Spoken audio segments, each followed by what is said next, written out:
But yeah, your story is interesting to me because you have like literally everything. I mean, you have the drug use, the mental health, the legal issues that you've been through, the relationship issues that you've talked about openly. I mean, we can talk about all of it. It's all out there, you know. And the way that I had first found you is I was scrolling through Instagram reels, and I saw one of your reels about your former dealer named Ciroc Poppy. Yep. And the way you worded it, I'm just like, this is hilarious. Like, what do you mean your dealer's named Ciroc Poppy? Like, you seem like a dude who would like be my banker or something. Yeah, you know? People say, "Oh, I thought you were an accountant or something." Yeah. The glasses definitely makes it worse. But. For sure. Yeah, I mean, you're a clean cut dude. Yeah, but I don't look like a guy that's gotten involved. Well, neither do you either, though. Yeah, I know, and that's kind of why when I listened to your story, I was so interested in it because I was like, this guy has a trait that not many other people have, and I relate to that. I have no tattoos. I'm a fairly clean cut white guy, and you're the same way where people view that, like the cops view that. They don't think we're committing crimes. Right. And here we are doing the worst shit ever. Yeah. So, for everyone watching at home, first and foremost, welcome back to the Gobcast. Thank you all for tuning in today. Episode 70-something. I lose count every episode. I couldn't tell you where we're at, but in the 70s is all I know. Now, today, we have a very special guest. And how do I say your last name before I butcher it? Funez. Okay. So we have a very special guest, and a guest whose public manic binges were so intense that they led him to author the book Manic in Miami right here on the table, and also landed a full-on People article about it. We have David Funez at the table, which I got to say, first and foremost, thanks for flying all the way out, dude. Yeah, thanks for having me, man. I appreciate it. Now, I'm excited about the show. One of the things that, as we were just talking about before we started really getting into it here, that really fascinated me about your story is you seem like you've been through it all. I mean, you've had legal issues, you've had mental health issues, you've had issues, and you've had relationship issues, and they've all kind of intertwined with each other. And that's absolutely insane that they got so bad that you ended up being able to write a book about it and then having a People article about it. That's nuts. Yeah. Now, before we get into it, for everyone who's maybe not heard of you before, anyone who's tuned in that hasn't seen your book or seen your Instagram reels, I mean, what is your story? Like, how did you come to write this book and get this article? Yeah. Do you want me to start more at the beginning or just kind of how this happened? Just like the title of this article actually sums it up perfectly. Yeah. And the title of the People article, in quotes, is "I cheated on my wife, let my dealer move in, and broke the law, all while manic due to bipolar disorder." That sounds like you had quite an event. You had quite a time. Yeah. What I'm curious is like, what came first, the drug use or the mental health issues, or like what? Yeah, the mental health came first, and it's probably very surprising when you hear all that about me because I'm from a very conservative Christian family. Yep. And I actually went to Bible college to become a minister. Really? Yeah. Well, my parents were very strict, and they basically gave me two options. They said, you either go to Bible college or you go into the military, because my stepdad was in the military. And I was like, hell no, I do not want to go in the military, because I kind of already had that being raised. I had to make my bed with hospital corners and, iron my shirts with no wrinkles. Really? So I was like, yeah, I was really strict. So I was like, no, I'm not going that route. But yeah, when I was 20 years old in Bible college, I had my first depressive episode, my first major depressive episode. And that's where it all started. That came out of nowhere, though. I had like nothing wrong in my life. And all of a sudden I went from, being a straight A student, doing well in school, to starting to fail everything. I didn't want to get out of bed. I was, didn't want to talk to my friends. This just deep, dark depression engulfed me. And honestly, it was super scary because, it came out of nowhere. I didn't know anything about depression, and I had no idea when it was going to go away. So that was my first episode. And bipolar, it's called bipolar because there's two poles. There's the depression and then there's the mania. But mine started with that first depressive episode. So prior to you being 20, you hadn't had any episodes that you consider notable? No, and it's actually pretty common for people to have their first episode right around that same age, around that. Interesting. Yeah. Right. So you grew up, it sounds like, correct me if I'm wrong, a pretty normal childhood where you were doing good in school? So normal in that regard, but not really normal. Okay. I guess we could start with my very first memory because it's kind of traumatic, and trauma plays a lot into bipolar. So my first memory, I was 4 years old, and I was in my living room, and my dad was actually strangling my mom in front of me. That's my very first memory. I guess she had locked him out of the house. He was drunk. He may have been on. He was an occasional addict, but yeah, he broke back into the house and he was strangling her in front of me, and I'm like yelling for him to stop, and it's forever It's a etched in horrible my first memory. memory. Yeah, Yeah. it's something like that will be seared in your memory. So that's how my childhood started. So it wasn't all strict at first. My mom and dad, were together a while, but my dad kept, cheating on my mom until she finally had enough. She told him the biggest thing was bringing into the house because she didn't want us to be taken away. So she said, if you, bring in the house again, we're gone. He brought her to his dealer one time when he was, messed up, and brings him back to the house. Next morning, she packed up and we left, and that So it was sounds like basically it. pretty much all you remember of him is just his addiction. No, that's the tough part. He was mostly gone with his friends. Like he just liked to party all the time. But when he was around occasionally, he did try to make up for it by teaching us to play baseball, buying us baseball cards, shooting slingshots, taking us, to the river and trying to catch crawdads and stuff. So he tried to make up for it in his own maybe twisted way because he was like never around, but he would. Yeah. So I was very confused growing up with what love was because, what little he was around, he tried to shower us with affection. But when he, was gone most of the time. So I was like really confused about what love really was. And after, he had left your life, how had things changed? Did it change your living situation or change how life is going for you? Yeah, that's when things kind of went that strict route. So my mom, first of all, we moved to another city. My mom was working 3 minimum wage jobs because my dad wasn't paying child support most of the time. So that went on a couple years. Then my mom met my stepdad, got married, moved to South Dakota. And that's when they found one of those very religious churches. And, my life kind of changed at that point.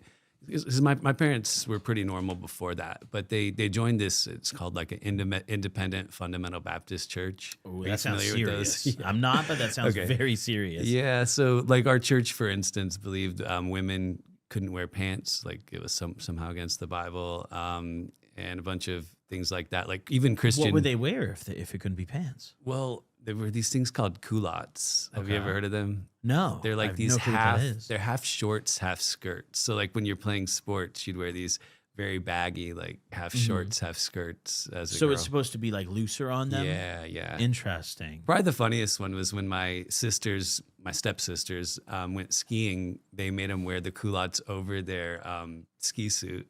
So Really? it looked hilarious. That's yeah. ridiculous. Yeah.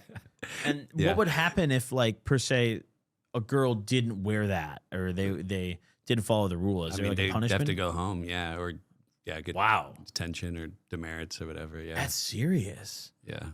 And growing up with that, I mean, that obviously it sounds like kept you away from bad behavior. Yeah, I mean, I was a very straight and narrow, like good kid. Actually, probably of all I was the oldest of. There was 5 of us between my two stepsisters and 2 brothers. Yeah, I was one of the best behaved. I was just scared of getting in trouble. So I didn't drink at all in high school. I never had a girlfriend, and part of that's my own fault. I was super nerdy in high school. I was the runner-up junior state chess champion when I was 15. Nice. Yeah. So total nerd, and yeah, girls didn't like me anyway. The only time I played chess myself was when I was in rehab. I got really good at it. They do have chess in most rehab places. And then they got out in jail too. I have rehab. And then I got out and I never played chess again. But like, how did you get so good? Did you just play a lot or were you? I think I have an addictive personality, which comes out later with the other stuff. But whenever I get obsessed about things. So yeah, I got very obsessed about chess, and that's Really, I think the big part is I wasn't allowed to be like other kids. I couldn't really watch any TV shows, movies. So Mm. and then we were in this like tiny private school. It was a double wide trailer The with whole school? 20 kids in the whole school, from kindergarten to 12th grade. What happened at lunchtime? Like, There was a few high schoolers, a handful of them. But even then, like, yeah, they would talk about movies and music and things I wasn't allowed to do. So I think that's another reason I got addicted to chess. Is it's like an Okay. escape where I didn't feel embarrassed. It was something I was good at, and not. I was embarrassed to be around other kids and not be able to partake in conversations. So you're going through, you made it all the way through high school, it sounds like, K through 12 at this very strict kind of religious school. What happened when it was time to go to college? Yeah, again, this is a very strict college that I went to also. It's called Pensacola So you Christian. continued the kind of strict Yeah. religious schooling all the way through college as well. I did because, I had that depressive episode at 20, Yep. but I didn't have my major manic episodes till later.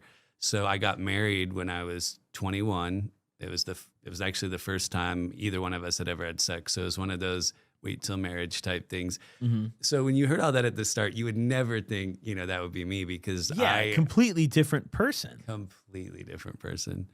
So what switch flipped? What happened? Okay. So when I was 26, I had my first major manic episode, and that's Okay. when everything changed. Just to give you an idea, I'd say I'd probably tried alcohol 5 times in my life, but I'd never been drunk at all. You would just take a sip. Yeah, because I kind of rekindled things with my real dad, and when I'd go to his house, he'd be like, "Hey, you've never had a beer? Try a beer. Or you've never had this or that." So that was like the only time I drank. Do you remember what kind of beer he was giving you? He liked Coors. Oh, So, decent pick, yeah. He lived in Denver, so he's you got to drink. That makes Coors. sense. Yeah.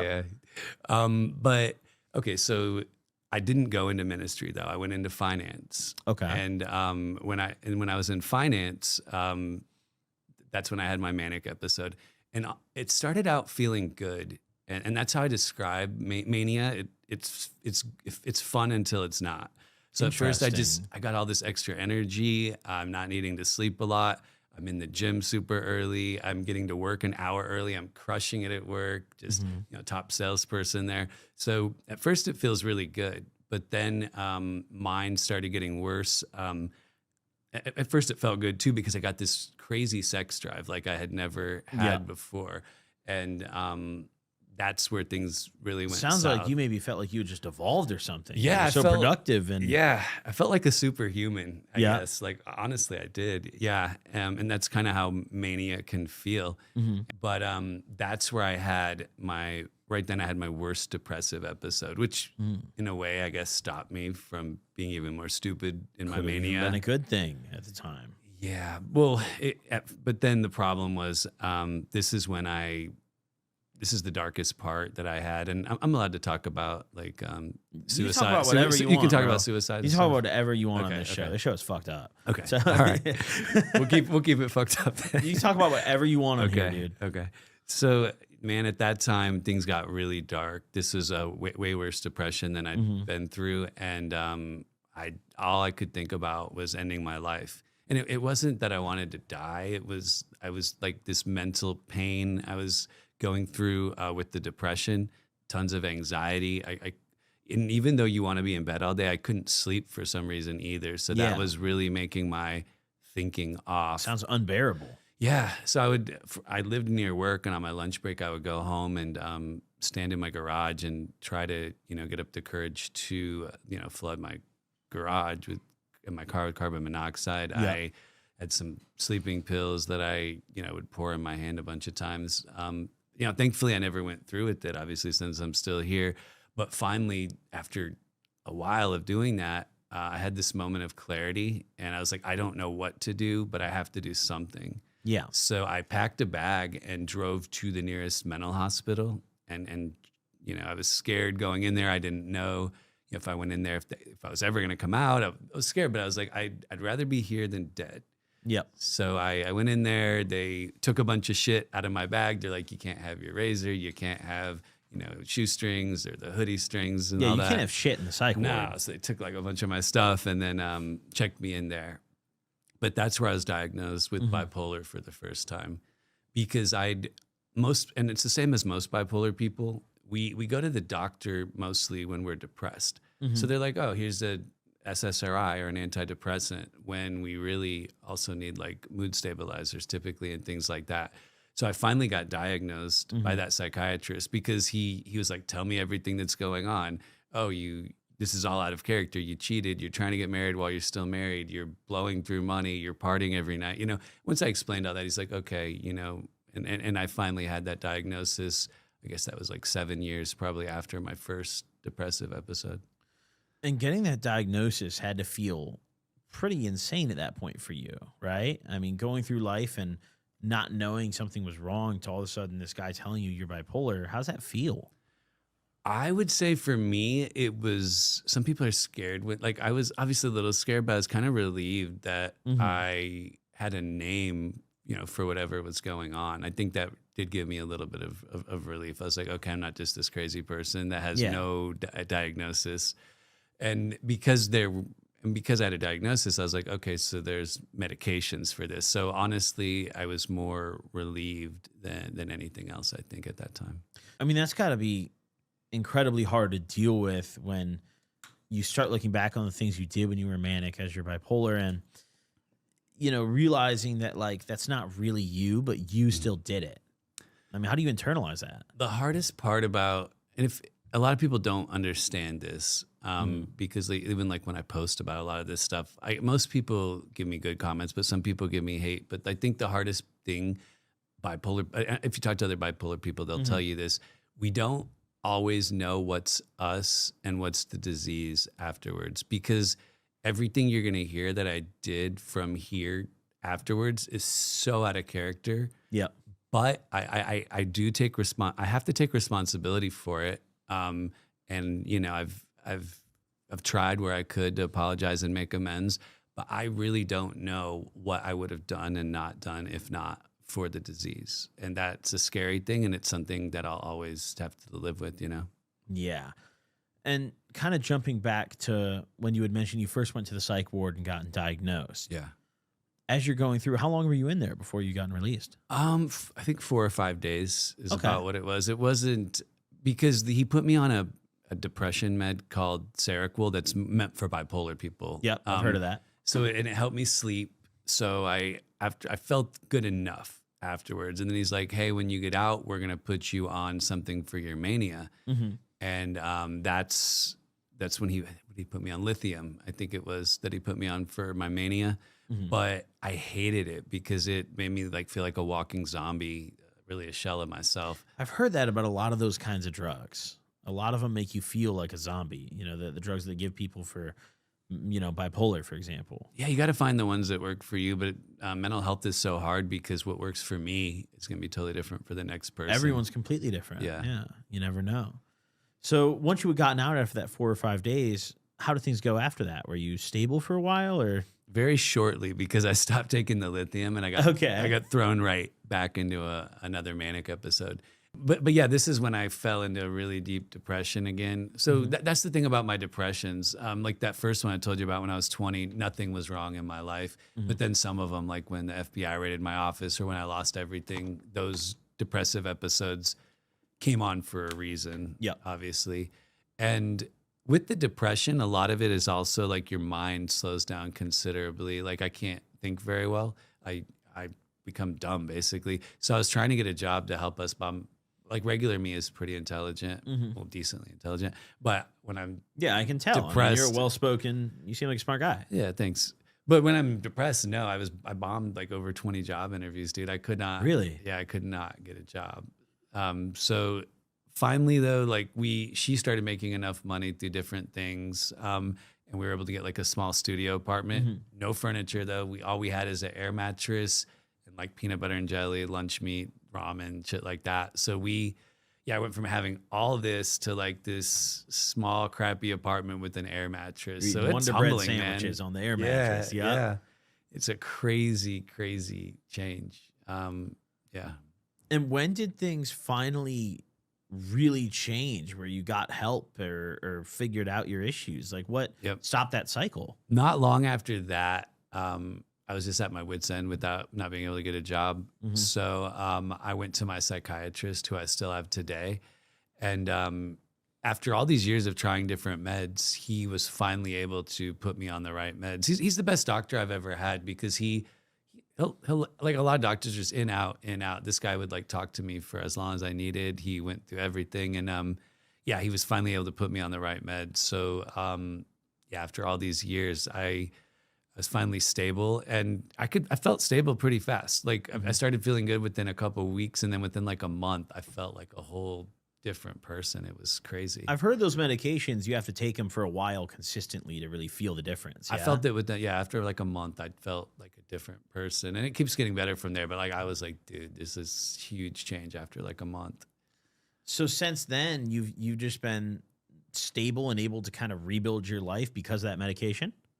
So yeah, so since then, after that, I was able to get a job. Now, I mean, another thing I'm curious about too, now that you've been 7 years kind of on the right track again, does it ever like come into your mind where you worry that this could happen again? Or because it's been so long, I don't really worry about it.